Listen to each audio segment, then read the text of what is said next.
Okay, so let's start with a pretty wild idea.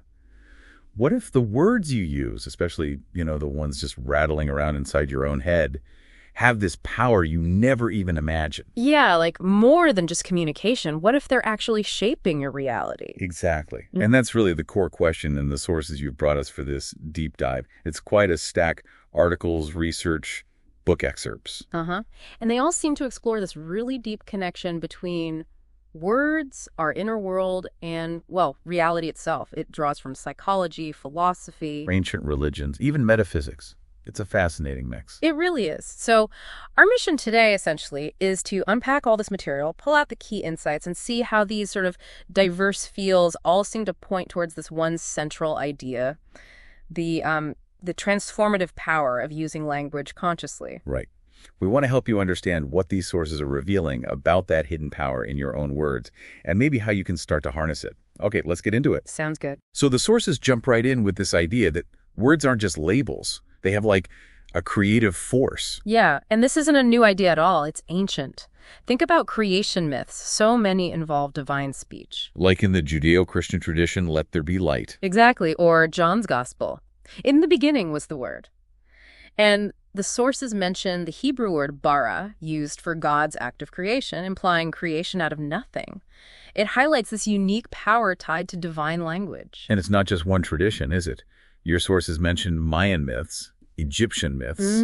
Deities speaking or thinking things into existence. It pops up across so many cultures, this idea that language is somehow fundamental to creation, that it's an active generative force. Which kind of naturally leads into the idea of words as magic in some traditions. Absolutely. Esoteric traditions often see words as having this inherent power to, influence the world directly. Incantations, spells, curses, blessings, they're verbal acts believed to have real effects. Belief being that knowing the right words gives you power. Precisely. Like that Maori example in the sources where even small mistakes in reciting sacred texts could supposedly bring disaster. It shows how much power was attributed to getting the words exactly right. And often this magical language is specialized, right? Like hard for outsiders to understand. Yeah, think magical alphabets, coded phrases, maybe even speaking in tongues. It's treated as more than communication. It's like an interface with cosmic laws, an attempt to sort of replicate that divine creative act linguistically. But the sources add another layer here, suggesting a psychological function too. The ritual, the repetition, the special language. It can induce altered states, sure, but critically, it can also powerfully program the subconscious mind because, as one source puts it, the subconscious accepts the words we use as the truth. Okay. So even if you set aside the metaphysics, the psychological impact of these linguistic rituals is undeniable. The magic can happen internally. Exactly, which is a perfect bridge to shift focus from that external, maybe collective power, to the really intimate internal influence words have on each of us, our inner dialogue. Self-talk, that voice inside, the running commentary. Yeah, the sources call it a professional commentator in your mind, constantly interpreting everything. And it does so much, interpreting things, regulating emotions, problem solving, shaping our identity, even just helping us remember stuff like our mental scratch pad. But the quality of that commentary, that's the kicker. It has a massive impact on our well-being. Positive self-talk, being supportive, calming yourself down, it's linked to better emotional regulation, better decisions, more confidence. Less anxiety, better performance. Right. But the flip side, negative self-talk. Those big sweeping statements like, I always mess up, or I'm just not good enough. Yeah, and it's incredibly detrimental. It just amplifies feelings of inadequacy, fuels anxiety, depression. It's that voice, as one source described it, that reminds us of past failures, tortures us with criticism, makes you feel stuck. So this internal dialogue, it's this constant, powerful tool, but its effect, positive or negative, depends entirely on what we're actually feeding it. The content and direction. Exactly. Negative input tends to create a negative internal reality, and positive input, a positive one, which makes consciously managing this inner space incredibly important. Okay, now building on that, this is where I found the sources got really interesting. They bring in this psychological distinction, the true self versus the false self. Yeah, Winnicott's concept, primarily. The true self is described as, spontaneous, authentic, that sense of realness that develops when our genuine feelings and expressions were actually seen and affirmed, usually early on. Okay. And the false self? That's more of a facade. a defensive structure. It's like a lifeless imitation, as one source puts it. It develops when we learn, often as kids, that we need to suppress our real feelings and conform to external expectations. Parents, society, just to feel safe or accepted. So it's like a performance. Pretty much. A performance for survival, but it can leave you feeling kind of empty or disconnected inside. I can see links here to other psychological ideas too, like Freud's ego managing reality, or maybe Jung's concept of the shadow, the parts we repress. Or when IFS, internal family systems, which talks about parts of us, suggesting there are no bad parts, just maybe wounded or protective parts operating from the shadows. Right. And the sources suggest the false self gets built, partly, by internalizing the words of others, their approval, disapproval, expectations. Exactly. That external language shapes our internal narrative, like a script about who we should be, which can diverge quite a bit from who we authentically feel we are. And here's the real kicker from the sources. That voice in your head, the one that refers to itself as I, very often, that's actually the false self talking. Not necessarily your deepest core true self. That internal commentator, the critic, the part trying to fit in, that's often the voice of the false self persona we've constructed. Which makes sense why therapy often involves challenging and rewriting that inner narrative, right? Reframing things. Absolutely. Reconnecting with the true self. Doing shadow work. It often involves linguistic work. Reevaluating those self-labels. Changing I am bad to maybe I have a part that feels wounded, or I have a part that learned this coping mechanism. It's a journey back to authenticity through language. And this internal narrative, especially the one driven by the false self, has this direct line to our subconscious mind. This is such a critical point the sources make. The words you repeat internally, the stories you tell yourself over and over, positive or negative, your subconscious basically just accepts them as the truth. Even if they're objectively not true, like completely made up. That's what the sources strongly suggest. The subconscious in this model doesn't seem to distinguish between fact and fiction when processing that internal input. If you repeatedly tell yourself, I'm not capable, it absorbs that as reality. That triggers corresponding emotions, beliefs, behaviors. Exactly. And some sources suggest the subconscious is running the show, like 95% of the time based on this early programming. It also seems to process emotionally charged words much faster. So it creates this powerful feedback loop, almost an echo chamber inside. It really does. The narrative you consistently feed it gets amplified and reflected back in how you feel and perceive things. Your internal language acts like direct programming input for your fundamental operating system. Wow. Okay, so if the subconscious is programmed by this internal dialogue, then consciously managing that language, that becomes a direct way to reprogram it. That's the really powerful implication here. It's not just wishful thinking, it's presented as a mechanism for actively changing the core inputs. If negative self-talk programs limiting beliefs, then conscious linguistic interventions like positive affirmations are about intentionally replacing those inputs. Things like, I am capable, I am worthy. Right, and the idea is because the subconscious accepts these new inputs as truth. It starts to integrate them. It actually starts to rewire things. That's the suggestion. It begins to integrate them, potentially rewiring neural pathways for more positive patterns. This provides a kind of psychological grounding for concepts some people talk about, like manifestation or the law of attraction. By intentionally shaping your internal language, you influence your deep beliefs, expectations, and then your actions. Creating self-fulfilling prophecies. Kind of, yeah. Linguistic control becomes this incredibly powerful lever for influencing that automatic, often hidden part of ourselves. Okay, so this naturally leads us towards practical tools, linguistic mastery, you could call it, how ancient wisdom and modern therapy kind of meet up here. Yeah, and philosophy has been wrestling with this for ages, right? The idea that language isn't just for describing reality, it's the medium through which we perceive and organize it. Like linguistic relativity. Sapir-Whorf. Exactly. The idea that the language you speak can actually shape how you think and perceive the world.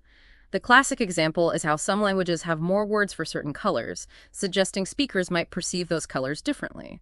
Like Russian speakers distinguishing shades of blue more readily than English speakers might. So meaning isn't just objective, it's constructed in our minds through language. Right. It's an active, online mental activity.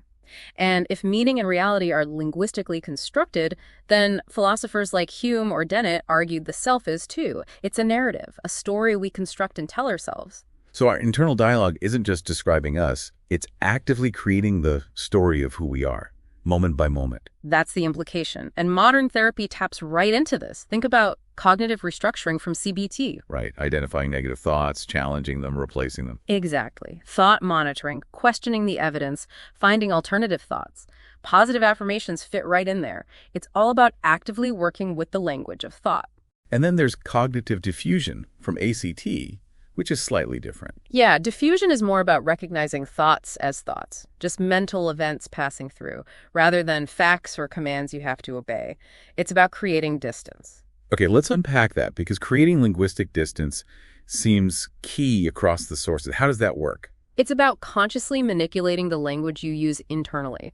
So instead of thinking or saying, I am sad, you shift the language slightly. It's said like, I am feeling sad. Or even more distant, like noticing, there is sadness here.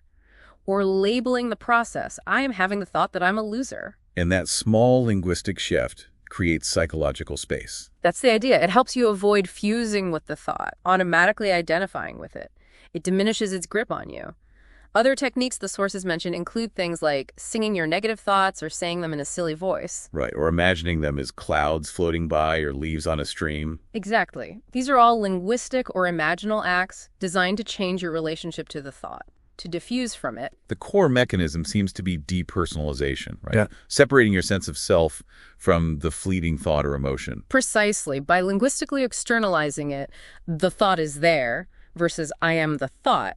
You shift from being the thought to observing the thought. And this allows that deeper observing self, maybe the true self, to emerge, less tangled up in the false self's drama. That's a great way to put it. The power lies in that conscious act of separation, which is often facilitated by changing the language you use to describe the experience internally. This whole practice of observing thoughts without getting hooked.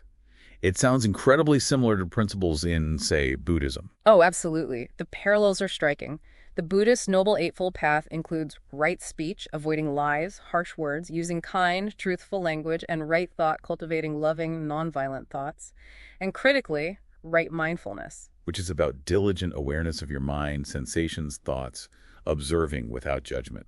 Exactly. And the core Buddhist teaching of anatta, or not self, is fundamentally about disidentifying with the contents of the mind, including those inner voices, recognizing it's not really you talking in there. It sounds exactly like creating linguistic distance. It really does. You see it in meditation instructions, sometimes changing my back hurts to simply noting pain here, or I am bored to boredom arising. It's a linguistic reframing to foster non-identification.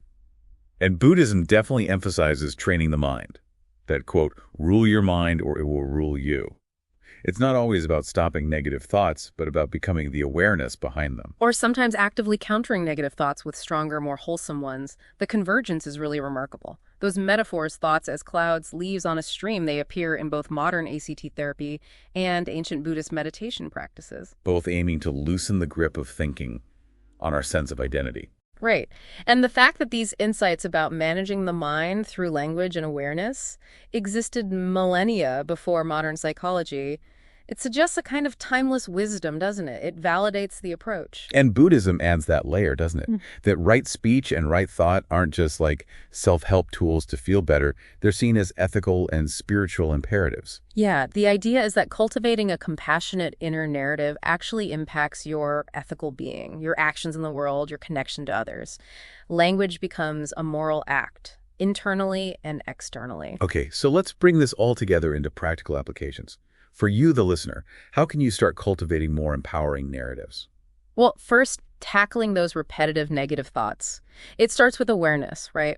Mindfulness-based approaches are great here, just noticing the patterns without immediately reacting. Then actively using cognitive restructuring. Identify the thought. Question it. Is this really true? Is it helpful? And consciously replace it with something more balanced or constructive. And practice linguistic distance. Really experiment with it. Label thoughts. There's the I'm not good enough story again. Use third-person phrasing sometimes. Okay, he is feeling overwhelmed right now. Or try those playful techniques if they work for you. Consistent observation is key. Okay, and then actively harnessing the positive side. Positive affirmations and intentional language. Yeah, regularly repeating positive statements that feel authentic to you or represent where you want to go. I am capable, I am learning, I am treating myself with kindness. And for those interested in, say, manifestation principles, the sources suggest using intentional language present tense, specific, empowering words. Right. Focusing on I am, I have, I'm grateful for, rather than I want, I need, maybe. Avoiding limiting words. This aligns with that idea we discussed earlier, the subconscious accepting input, and maybe even the metaphysical idea of words carrying energy. Self-compassion comes up too. Treating yourself kindly, especially when you stumble. Crucial. Dismantling that harsh inner critic of the false self often requires active self-kindness. Therapy can be really helpful here too, in exploring those deeper feelings and needs behind the self-criticism. So, to really foster a healthier relationship with your internal dialogue, what are the key takeaways? Vigilant awareness is number one, because so much negative self-talk is automatic, deeply ingrained. Then, consistent practice, it really is like training a muscle. It takes effort and repetition. And seeking professional support if needed. Plus, remembering the mind-body link. Yes. Positive language can actually feel good physiologically, potentially boosting things like serotonin. Chronic negative self-talk keeps the stress response system activated. Your words literally affect your body chemistry. It seems like these techniques work best together, doesn't it? There's a synergy. Definitely. Mindfulness helps you notice the thought. Linguistic distance creates space from it. Cognitive restructuring and affirmations provide new, more helpful content. Using them in concert makes the whole process more powerful. It's a holistic approach, really. Yeah. Exactly. And when you start consciously applying these practices, you shift, don't you? You move from being a passive recipient of whatever your mind throws at you to becoming an active co-creator of your inner world, and potentially how that reflects in your outer reality, too. It really feels like that's the core message weaving through all these diverse sources. Psychology, philosophy, spirituality. They all point to this profound truth. Your words, especially your inner words, aren't just commentary. They're shaping forces. Yeah, they're shaping your perceptions, your emotions, your beliefs, and ultimately the reality you experience. So the key takeaway for everyone listening seems to be that developing the ability to become aware of your internal language, to step back from the thoughts that limit you, and to intentionally choose words that empower you, that's a direct path towards greater psychological freedom. And a more consciously directed life, yeah. Which leaves us with a final thought to ponder. If our reality is, at least in part, a linguistic construct shaped by both our conscious and subconscious language, what incredible possibilities might open up when we truly take conscious stewardship of every single word we think and speak? That's something to reflect on. We really encourage you to think about the insights from this deep dive. Did you recognize any of your own patterns of internal dialogue? What might happen if you consciously change just one common negative phrase you use about yourself? How might that begin to reshape things? This has been a really enlightening, educational, and definitely thought-provoking deep dive into these sources. We hope it gives you some powerful new tools and perspectives for navigating your own inner landscape.